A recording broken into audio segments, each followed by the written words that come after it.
ทนนิดนึงนะครับ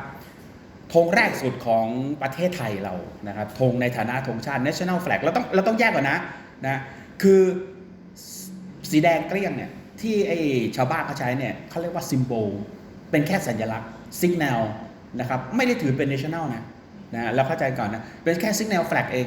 แต่คนก็มาเขียนว่าเป็นธงชาติสยามอันแรกมันไม่ใช่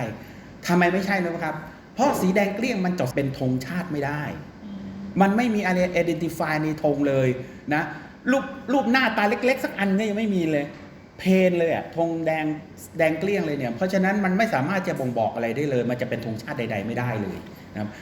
ผมถามตรงๆทุกท่านเคยเห็นธงชาติประเทศใดที่เป็นสีเพนไหมครับสีเดียวเลยอะสีเขียวอย่างเงี้ยสีม่วงอย่างเงี้ยมันไม่มีนะครับในโลกเราไม่มีหรอกนะครับเพราะฉะนั้นท่านใดก็แล้วแต่ที่ต่อไปเกิดมีคนพูดว่าไม่ใช่สีแดงเกลี้ยงเป็นธงชาติแต่เราต้องอธิบายให้เขาเข้าใจนะครับบางทีเนี่ยการเปลี่ยนความเชื่อเนี่ยเป็นเรื่องที่ยากมากเราต้องเอาหลักฐานดังนั้นวันนี้นะครับเวลาที่ผมบรรยายสอนไปเนี่ยทุกข้อมูลถ้าท่านไปสอนต่อท่านขอผมได้เลยผมไม่มีกั๊กไม่มีปิดบังผมให้ทุกอย่างอย่างเช่นวันนี้ผมขอข้อมูลตรงนี้ได้ไหมอย่างที่ผมสอนเนี่ยต้องการPowerPoint เอาไปเลยครับผมให้หมดเลยนะนอกจาก PowerPoint ท่านไปเจอคำถามประหลาดนะที่ไม่ได้เจอในห้องแต่ท่านต้องการตัวช่วยเมสเสจมาที่ Facebook ผมส่งตัวช่วยท่านเลยผมให้หมดนะครับไม่ต้องกังวลนะครับผมมาอยู่ตรงนี้ผมต้องการให้ครับนะต่อครับเราใช้ธงช้างเผือกเป็นธงชาติสยามมาตั้งแต่สมัยรัชกาลที่3รัชกาลที่3รัชกาลที่4นะเริ่มใช้ธงช้างมากขึ้นสิ่งที่ตามมาคืออะไรรู้ไหมพระองค์ท่านได้พระราชทานว่าชาวสยามต่อไปนี้ไปค้าขายนะเรือของเราเนี่ยทั้งหมดเนี่ยเรือของเองเนี่ยก็เป็นช้างเผือกซะนะแต่เขาไม่ได้พิมพ์บอกเป็นออฟฟิเชียลนี่ครับว่ามันเป็นแบบไหนเนี่ยพระองค์ท่านรัชกาลที่5ท่านทรงเห็นแล้วว่าไม่เข้าท่าแน่ๆจึงเป็นที่มาของนี่ครับการประชุมใหญ่ในราชสำนักว่าด้วยเรื่องรูปแบบธงชาติสักทีหนึ่งนะแล้วการประชุมครั้งนี้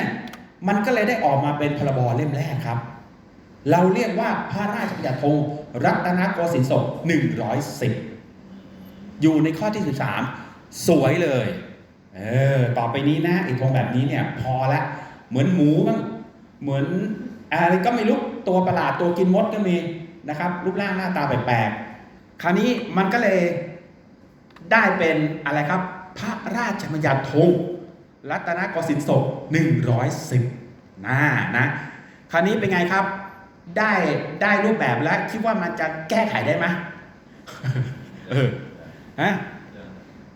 คิดว่าแก้ไขได้ไหมไอ้ประเภทช้างยกขาหน้ายกหางหลังยกงวงเนี่ยไม่ได้ครับแม่ท่านถ่ายเป๊ะมากนะท่านถ่ายได้เป๊ะจริงๆเพราะอะไรรู้ไหมพิมพ์มา 1,000 เล่มไปสั่งพิมพ์ที่เยอรมันไปสั่งพิมพ์ที่เยอรมนีมา 1,000 เล่มที่เมืองไลป์สปิกเนี่ยไอ้เล่มเนี้ย 1,000 เล่มแล้วหน่วยราชสำนักก็แบ่งไปส่งไปฝรั่งเศส30 เล่มบ้างไปที่ไหนแต่ที่ไหนเนี่ยเพราะว่าเตรียมรับเสด็จไงเตรียมรับเสด็จจะได้ประดับถูกเดี๋ยวพระองค์ทรงกลิ้วไงว่าแบบออกแบบธงแล้วยังทำผิดอีกนี่ว่าสรุปมันไม่พอหรอกครับมันไม่พอหรอกนะมันไม่พอและสิ่งไม่พอเนี่ยมันได้สร้างปัญหาลามมาถึงรัชกาลที่6เลยนะ